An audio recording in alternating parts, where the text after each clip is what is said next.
IBomma Ravi custody పూర్తయింది. 12 రోజుల పాటు రవిని ప్రశ్నించారు సిసిఎస్ పోలీసులు. ప్రహ్లాద్ అనే వ్యక్తి డాక్యుమెంట్స్ ను రవి దొంగిలించినట్టుగా పోలీసులు అనుమానిస్తున్నారు. ప్రహ్లాద్ పేరుతో పాన్, డ్రైవింగ్ లైసెన్స్ తీసుకున్నాడు రవి. అతడు తన రూమ్మేట్ అని గతంలో పోలీసులకు చెప్పాడు. బెంగళూరు నుంచి ప్రహ్లాద్ను పిలిపించి రవి ఎదుటే ప్రశ్నించారు. రవి ఎవరో తనకు తెలియదని పోలీసులకు చెప్పాడు ప్రహ్లాద్. తన పేరుతో రవి పాన్ లైసెన్స్ తీసుకున్నట్టు తెలిసి షాక్ అయ్యాడని పోలీసులు చెప్తున్నారు. రవితో కలిసి ఏ సినిమాను పైరసీ చేయలేదని చెప్పాడు ప్రహ్లాద్.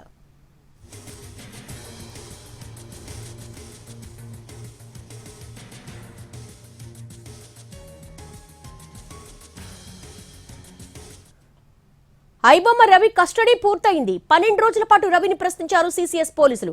దీనికి సంబంధించి క్రైమ్ ఇన్పుట్ ఎడిటర్ రమేష్ అడిగి మరిన్ని వివరాలు తెలుసుకుందాం. రమేష్, ఈ ప్రహ్లాద్ ఎవరు?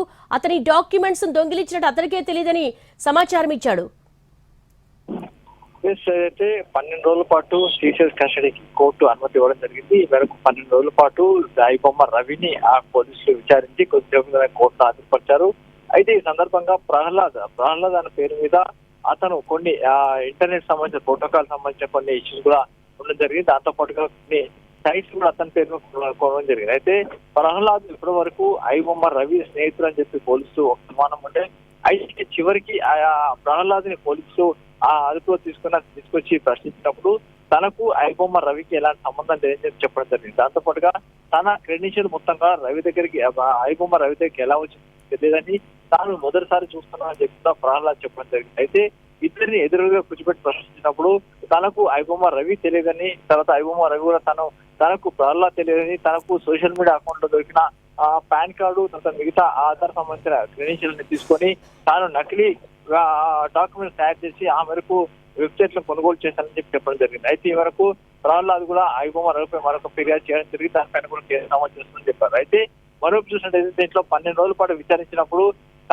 పూర్తిగా అతని దగ్గర దాదాపు 28,000 పైచలకు ఏదైతే ఆ సినిమాలు ఉన్నట్టు గుర్తించారో, ఆ సినిమాలు కూడా హార్డ్ డిస్క్ లో పెట్టినట్టు గుర్తించారు. అయితే ఒక హార్డ్ డిస్క్ పోతే మరొక హార్డ్ డిస్క్ దాదాపు స్టాండ్ పైగా ఒక 10 దగ్గరలో ఈ మొత్తం డాటా మొత్తాన్ని పెట్టుకోవడం జరిగింది. తెలుగు, తమిళ, హిందీ సంబంధించిన మొత్తంగా పాత సినిమాలతో 21,000 సంబంధించిన సినిమాలు ఐబొమ్మ రవి దగ్గర స్టోర్ అయినట్టు గుర్తించారు. ఇవన్నీ కూడా పూర్తిగా డిజిటలైజ్ చేసి ఉన్నాయి. అంతేకాకుండా హై క్వాలిటీతో తయారు చేసిన ప్రింట్స్ ఉన్నట్టుగా అధికారులు గుర్తించారు. అయితే వీటికి సంబంధించి సర్వర్స్ కొన్ని అయితే క్లౌడ్ లో పెట్టుకుంటే, మరికొన్ని ఆర్టిస్ట్ లో పెట్టుకోవడం జరిగింది. అయితే ఒక వెబ్సైట్ లో వచ్చేసి మరొక వెబ్సైట్ లో దీన్ని వెంటనే అప్లోడ్ చేసేందుకు అనుకూలంగా సాఫ్ట్వేర్ తయారు చేసి పెట్టుకోవడం జరిగింది. అంతేకాకుండా వస్తున్న కొత్త పైరసీ ప్రింట్లను అటు టెలిగ్రామ్ యాప్ ద్వారా కొనుగోలు చేసి ఆ మేరకు పైరసీ చేసేందుకు డిఆర్ఎం సాఫ్ట్వేర్ వాడినట్టు అని చెప్పడం జరిగింది. మొత్తాన్ని చూసినట్టే 28,000 సంబంధించిన సినిమాలు ఐబొమ్మ రవి దగ్గర ఉన్నాయి. దాంతో పాటుగా అతను ఐఎండ్ టెక్నాలజీ వాడేసి కంటే క్వాలిటీతో కొన్ని సినిమాలు గుర్తించారు. అయితే అతను అరెస్ట్ చేసి తీసుకుని వెళ్తున్నప్పుడు తాను ఎలాంటి పైరసీ లేని తన బయట తీసుకున్న సినిమాల్ని వెబ్సైట్ లో అప్లోడ్ చేస్తానని చెప్పడం జరిగింది. అయితే దానికి సంబంధించి తను ఒక విదేశీని, తనపై ఇలాంటి నేరాలు మోపడం కూడా సరికాదని అతను చెప్పడం జరిగింది. ఏదైనా కూడా 28,000 సంబంధించిన సినిమాలు అతని దగ్గర ఉన్నాయి. వాటిని అన్నింటి కూడా ఏమి సినిమాల్లో ఏంటో కూడా వెరిఫై చేసి పనిచేస్తున్నామని చెప్పి అధికారులు చెప్తున్నారు.